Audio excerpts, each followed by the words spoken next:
안녕하세요. 여러분의 잉글리시 B를 책임지는 고누리입니다. 오늘 저희가 이제 잉글리시 B를 시작해 볼 건데요. 일단 여러분들이 가장 먼저 배워야 되는 건 바로 themes입니다. 이 themes들은 여러분들이 이제 학교에 가시면 보통 이제 챕터 이름으로 접하게 될 거예요. 예를 들면 선생님들이 Okay, we are gonna learn about identity. 그러면 이제 identity라는 챕터 안에서 여러분들이 이제 어떤 reading article 같은 것도 읽고 이제 문제도 풀고 리스닝도 하고 그 다음에 이제 페이퍼 1 같은 라이팅도 하게 될 거예요. 근데 이제 이 themes들이 왜 중요한지 그리고 왜 이 themes들을 우리가 가장 먼저 배워야 되는지를 오늘 한번 같이 알아보도록 하겠습니다. 일단 이 themes는 일단 여러분들 이제 페이퍼 1이라고 하는 이제 시험을 여러분들이 보게 될 거예요. 이 페이퍼 1은 여러분들 이제 라이팅 시험이고요. 그리고 여러분들이 이제 여러 가지 텍스트 타입을 배우게 될 겁니다. 예를 들면 뭐 편지글, letter 아니면은 이제 블로그라던가 아니면 이제 여러분들이 proposal 아니면은 essay, speech 뭐 이런 다양한 텍스트 타입을 배워서 여러분들이 어떤 주제를 받게 될 거고요. 그 주제를 우리는 이제 프롬프트라고 부를 거예요. 자, 이제 프롬프트를 받으면 여러분들이 그 프롬프트에 맞춰서 그 텍스트 타입을 하나 골라가지고 이제 글을 쓰는 게 바로 페이퍼 1입니다. 근데 이제 이 페이퍼 1 같은 경우에도 여러분이 쓰실 때 당연히 여러분이 받게 될 프롬프트의 내용은 모두 항상 다르겠죠. 하지만 여러분들이 항상 내가 받은 그 프롬프트와 연관되어 있는 띠임이 무엇인지를 파악을 해야 됩니다. 왜냐하면 여러분들이 이제 아웃라인을 짤 때 예를 들면 여러분들이 보통 아웃라인 짜면 이제 뭐 body 1, 2, 3 해가지고 이제 내가 여기다가 뭐 적지 하고 이제 내용을 이렇게 만들잖아요. 플래닝. 자, 요 플래닝을 할 때 여러분들이 절대 잊지 말아야 되는 게 바로 이 띠임입니다. 만약에 identity라는 띠임을 여러분들이 배우면 만약에 여러분들이 어떤 그 에세이 프롬프트를 딱 받았는데 그 프롬프트 내용이 identity와 연관이 되어 있다. 그러면 여러분들이 만들어내는 요 내용도요, 아이덴티티와 연관이 있는 내용으로 채워야 됩니다. 그러니까 그냥 막연하게 그냥 예를 들면 친구한테 뭔가 고민 상담하는 어떤 내용이다 라고 해서 정말 단순하게 그냥 내가 고민을 얘기하고 나 I need your help 끝 뭐 이런 식으로 이제 하면 안 되고요. 조금 더 우리가 theme과 가까운 예를 들면 조금 더 깊은 내용을 여러분들이 안에 넣어야 어떤 좋은 점수를 받을 수 있기 때문에 페이퍼 1에서도 theme이 굉장히 중요하고요. 그리고 이제 페이퍼 2 같은 경우는 페이퍼 2는 사실 좀 바뀌었죠. 예전이랑. 이제는 여러분들이 약간 토플을 공부해본 친구들이면 조금 수월할 거예요. 이제 여러분들이 어떤 리딩 텍스트를 받게 되고 거기에 이제 질문들에 이제 대답을 해야 되고요. 그 다음에 어떤 리스닝 파일을 듣고 또 질문에 또 대답을 해야 되는 시험이 바로 페이퍼 2가 되겠습니다.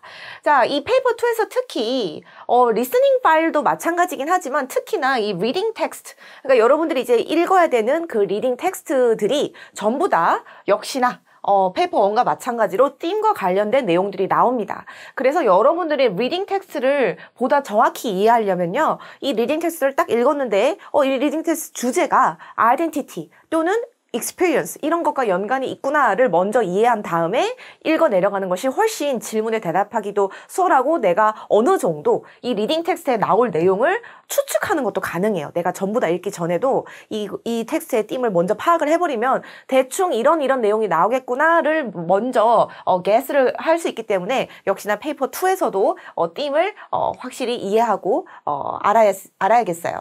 자, 그 다음에는 이제 SL 스튜던트들은 이제 아니지만 우리 HL 그러니까 보통 이제 대부분의 학생들이 HL을 듣는단 말이에요. 그랬을 때 individual oral 즉 스피킹 시험이 또 있습니다. 자, 이 스피킹 시험 같은 경우는 HL 스튜던트들은 우리 2년 동안 이제 2 literary works를 배우게 될 거예요. 2권.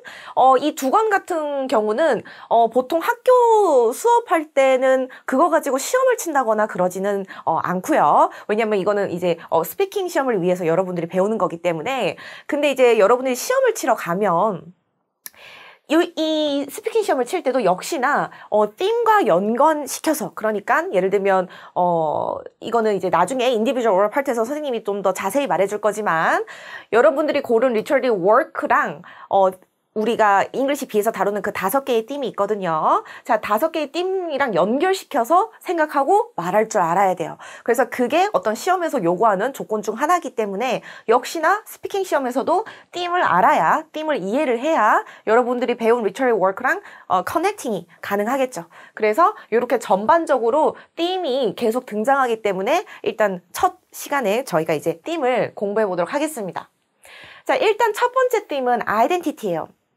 이 아이덴티티는요, 물론 이 학교마다 선생님의 마음에 따라 이제 아이덴티티를 먼저 배울 수도 있고요. 아니면 익스피리언스를 먼저 배울 수도 있고, 아니면 뭐 sharing the planet 뭐 이런 거를 먼저 배울 수도 있어요. 근데 대부분의 높은 확률로 아이덴티티를 가장 먼저 시작을 합니다.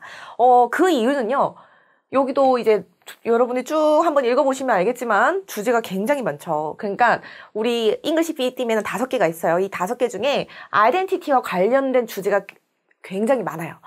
퍼센테이지로 따면 다른 주제들보다 훨씬 많기 때문에 보통 대부분의 학교 선생님들께서 아이덴티티로 가장 먼저 수업을 시작을 하십니다. 자, 그런데 주제는 아이덴티티인데 요거는 어떤 뜻인지 알잖아요. 그죠, 여러분? 아이덴티티, 정체성, who you are. 자, 그런데 주제를 봤을 때 여러분들이 내가 오케이, how do I know 이 텍스트나 혹은 이 프롬프트 에세이가 아이덴티티와 연관이 있는지 어떻게 알지? 라고 생각했을 때 여러분들이 이렇게 주제를 좀 정리를 해두는 거를 추천을 드릴게요. 그래서 아이덴티티라는 주제와 가장 관련 있는 혹은 가장 자주 많이 등장하는 주제들이 이 리스트에 있는 친구들이 되겠습니다. 그래서 첫 번째는요, education이에요. 자, education이라 하면은 약간 그런 거 조금 많이 나와요. 예를 들면 comparing different two education system. 예를 들면 여러분들의 homeland의 education 시스템이랑 그다음에 예를 들면 아이비 스쿨의 education 시스템을 뭐 비교한다거나 장단점을 이야기한다거나 그런 education 시스템을 말합니다. 또는 이제 우리가 이제 받는 education들 중에서 특히나 뭐예요? language죠. English. 자, 그래서 우리가 아이비 학교에서 영어를 배우잖아요. 영어로 모든 거를 이제 학습하고 표현하고 그런 걸 배웠을 때, 자, 영어가 우리의 아이덴티티에 끼치는 영향, 요런 것들을 생각을 해야 돼요. 예를 들면, 보통 흔히들 말하는 게, 여러분들이 이제, 또 아이비에 들어가면 TOK라는 클래스가 있어요. 자, TOK는, 쉽게 생각하면 약간 철학적인, like how do you know, 뭐 how do you understand, 약간 요런 주제를 다루는 과목인데요. 자, 요것과도 연관이 있습니다. English B 이 클래스는. 자, 이 TOK에서도 다루지만 여러분들이 언어나 education, 이런 키워드를 봤을 때 그냥 너무 too easy, too simple하게 생각하면 안 돼요. 그러면 이제 우리 페이퍼 1에서 어떤 그 conceptual understanding이라든가 메시지에서 점수가 좀 깎입니다. 조금 더 깊게 생각을 해야 돼요. 그래서 영어가 단순히 나한테 어떤 okay, I can speak English, 그것이 나의 어떤 my skill 이래다 끝, my skill이다 끝, 이렇게 생각하면 안 되고요. 영어를 배우면 우리가 흔히 말하는 게 ways of thinking. 자, 우리 언어를 배우면요. 꼭 영어뿐만이 아니고요. 사실은 뭐 Chinese, Japanese 뭐 상관없어요. 우리가 새로운 우리 mother tongue 말고 second language를 배웠을 때 우리의 생각하는 ways of thinking이 바뀐다라고 우리가 말할 수 있어요. 우리가 받는 영향들이 많지만 그 중에 하나를 예로 들자면 생각하는 방식이 바뀐다는 건 뭐 예를 들면 이런 거예요. I mean, open mind가 좀 더 될 수도 있고요. 아니면 우리 English culture를 배워서, 왜냐면 언어를 배우는 거는 그냥 언어만 배우는 게 아니라 그 나라의 문화를 같이 배우는 거예요. 그렇게 생각을 해야 여러분들이 에세이에서 아웃라인을 만들 때 내가 단순히 잉글리시를 그냥 잉글리시만 보지 않고 잉글리시 컬처로 이해를 하는 거죠. 그럼 내가 영어를 배우면 그 영어 예를 들면 American people이 how they think, how they behave 그런 것들을 내가 이해하게 되는 거예요. 그래서 막 American friends 막 사귀면은 그들과 같이 이제 어떤 in similar way로 thinking 할 수 있게 되는 거죠. 그래서 물론 그 사람들처럼 된다는 뜻이 아니라 이해를 하게 된다는 거예요. 여러분들의 어떤 말월통은 또 따로 있으니까요. 그래서 그런 인플루언스에 대해서 고민을 해서 만약에 에세이 프롬프트에 잉글리시가 잉글리시의 어떤 장점, learning English의 어떤 benefits 뭐 이런 거 얘기해라 이러면 단순히 그냥 I can have a good job, I can get a good grade 뭐 이런 게 아니라 우리가 아이덴티티와 연결해서 나의 way of thinking에 영향을 주더라. 내가 English culture를 well understand 하게 해주더라. 내가 open mind가 되게 해주더라. 뭐 이런 식으로 아이덴티티와 연관된 내용으로 프롬프트를 만들어야 됩니다. 그래서 밑에 것들도 다 비슷한 계열인데요. 예를 들면 여기 보면 benefits of bilingualism 이렇게 돼 있죠. 그래서 이제 인터내셔널 스쿨 다니는 대부분의 학생들이 at least two language를 쓰잖아요. 그래서 그것의 베네핏이 무엇이냐라고 하면 단순히 내가 어떤 직업, 나의 커리어, 그런 거 말고, 그런 것도 물론 베네핏이긴 하지만, 아이덴티티를 떠올리면서, 요런 것들과 연관시켜서 내용을 좀 채워야 됩니다. 자, 그 다음에 이제 또 자주 등장하는 게 culture 이슈예요. 자, culture. 예를 들면은 이제 culture shock이라던가, 예를 들면 내가 다른 나라에 여행을 갔는데, 그 나라에서 어떤 음식을 먹었는데, 와, 이거는 내가 태어나서 처음 먹어봤다. 막 이런 어떤 difference에 대해서 보통 많이 얘기를 합니다. difference도 많이 얘기하고요. 아니면 similarity도 많이 얘기를 해요. 예를 들면 나의, 그 homeland의 culture와, 그 다음에 예를 들면 아메리카의 culture를, similarity를 찾는 거죠. 혹은, 여기 보면 subculture 이렇게 돼 있는데 즉 우리가 쉽게 말하면 큰 컬처가 있고요. 왜냐면 우리에게 major influence를 주는 어떤 big culture가 있고 그 다음에 subculture들이 있어요. 그래서 그런 것들에 대해서 나오면 역시나 아이덴티티와 연관시켜서 뭐랄까 나의 perspective, 그 다음에 나의 way of thinking 요런 것들을 생각하면서 이제 프롬프트 아웃라인을 만들면 되겠습니다. 요거랑 비슷한 걸로 이제 예를 들면 bias라던가 여기 보면 prejudice라든가 예를 들면은 misbelief 같은 거 있잖아요. 우리가 흔히 갖고 있는 어떤 misconceptions. 그래서 예를 들면은 내가 IB 학교에 혹은 외국에 공부하러 가기 전에는 그 외국인들에 대한 어떤 바이어스가 있었는데 IB 학교에서 내가 education을 받으면서 그 바이어스가 없어졌다. 혹은 바뀌었다. 이런 식으로 아이덴티티와 연관된 내용으로 역시나 자주 등장하는 게 이런 prejudice bias 이슈, 토픽이 되겠습니다. 그 다음에 또 아마 요게 health lifestyle. 자, 요게 아마 여러분들이 잉글리시 B를 딱 들어가면은 가장 많이 접하는 토픽 중에 하나예요.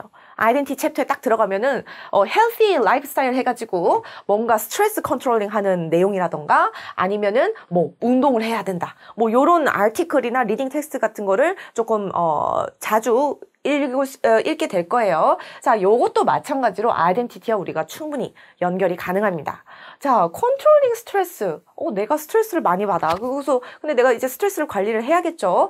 그리고, 운동도 나의 관리죠. 매니지먼트. 근데 이게 대체 아이덴티티랑 어떻게 내가 연관을 짓느냐. 자, 스트레스라고 해서 꼭 우리가 스트레스에만 포커스를 두는 게 아니라요. 그리고 운동도 마찬가지예요. 물론, 운동을 하면 이제 머슬도 생기고 나의 웨이트도 컨트롤 할 수 있고 그렇지만 우리가 요거 할 때 보통 많이 얘기하는 게 confidence입니다. 혹은 self-esteem. 왜냐면 주제가 아이덴티티라서 그렇습니다. 꼭 우리가 스포츠 얘기할 때 꼭 컨피던스 꼭 해야 돼요? 그런 게 아니라 이거 잉글리시 B라서 그렇습니다. 자, 잉글리시 B에서 우리가 아이덴티티라는 띠이랑 연결을 시키려면 운동을 얘기하거나 healthy lifestyle 얘기할 때 increase my confidence 아니면 self-esteem 나의 어떤 그 자존감이죠. self-esteem을 높여준다. 이런 식으로 아이덴티티와 연관된 말을 넣어줘야 되는 거예요. 페이퍼 1에다가. 네. 그래서 단순히 건강에 좋다. 스트레스가 줄어드니까 좋다. 이렇게 끝내면 절대 안 됩니다. 자, 그 다음에 여기 보면 이제 belief and value 요것도 이제 또 단골 토픽입니다. 이거는 이제 약간 가치관이라 하죠. 한국말로 하면. 여러분들이 중요하게 생각하는 것들이 있을 거예요. 사람마다 중요하게 생각하는 것이 다 다르잖아요. 왜냐면 누군가는 어떤 외모를 굉장히 중요하게 생각할 수도 있고 누군가는 어떤 인사이트를 더 중요하게 생각할 수도 있고 누군가는 돈 혹은 reputation 혹은 job 혹은 university 이렇게 사람마다 중요하게 생각하는 것이 다 달라요. 그렇게 생각을 해야 돼요, 여러분. 자, 그래서 그랬을 때 여기는 이제 예시예요. Discover yourself. 자, 이게 뭐냐면 자기 자신에 대해서 더 잘 아는 거죠. 그러니까 즉 아이덴티티랑 내가 연결을 하려면 단순히 내가 중요하게 생각하는 거를 뭐 잘 설명하시오 뭐 이런 거보다는요, 내가 그거를 왜 중요하게 생각하는지를 이해를 해야 돼요. 그러니까 예를 들면 내가 나는 좋은 대학에 가는 게 너무 중요한 거예요. 나는 만약에 내가 대학을 어차피 가야 된다면, 대학을 뭐 어차피 누구나 거의 다 가잖아요. 그래야 된다면 내가 좋은 대학에 가겠다. 그게 나한테는 굉장한 밸류다라고 했을 때 왜 그런지를 이해를 해야 돼요. 항상 why. 항상 why라는 퀘스천 마크를 여러분들이 달고 있어야 됩니다. 그래야 여러분들이 에세이를 쓸 때 그 why를 설명을 해야 돼요. 그래서 이것도 역시나 아이덴티티와 관련된 어떤 단골 토픽이라고 볼 수 있겠습니다. 그 다음에 마지막으로는요, global citizen. 자, 여기 뭐 많죠. globalization, political, economic, cultural, interconnect of country 이렇게 나와 있는데, 요건 뭐냐면요. 요거는 우리 IB 학교 다니는 학생들이라면 저학년 때부터 이미 많이 들어왔던 토픽들이에요. 그래서 이제는 이 country들이 independently 이렇게 separate 되어 있는 게 아니라 전부 다 이제 하나로 connect가 되어서, 예를 들면 다른 나라의 어떤 이코노미 이슈가 터져요. 예를 들면 그 나라가 이코노미컬리 막 bankrupt 됐어요. 그러면 어떻게 돼요? 우리한테도 영향이 오는 거예요. 그런 세상이 온 겁니다. 그래서 예를 들면은 뭐 다른 나라에 만약에 전쟁이 터졌다.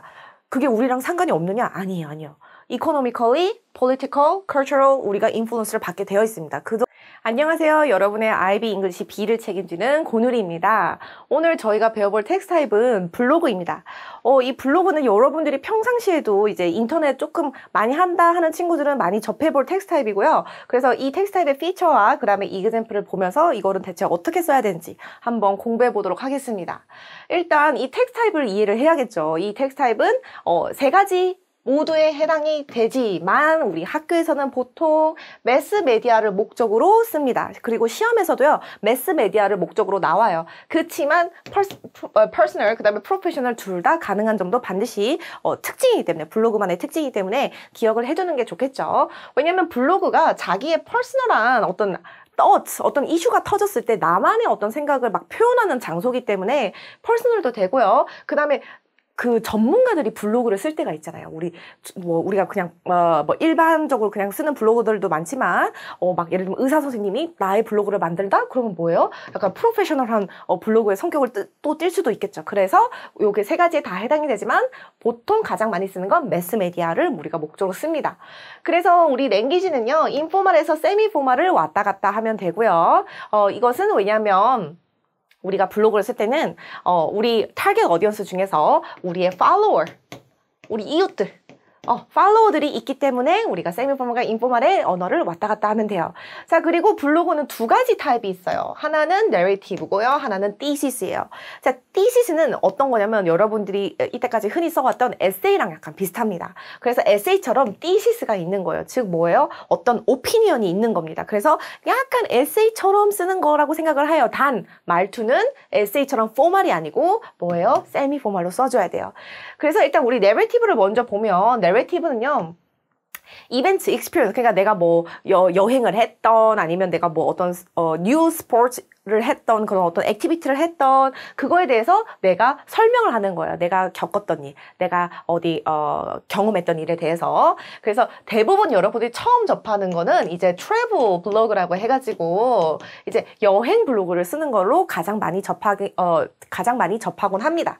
그래서 오르가니제이션은 여행 블로그라고 생각을 일단 해보면 크로놀로지컬로 많이 써요. 그리고 여행이 아니더라도 무슨 홀리데이 뭐 그런 거에도 보통 시간 순으로 씁니다.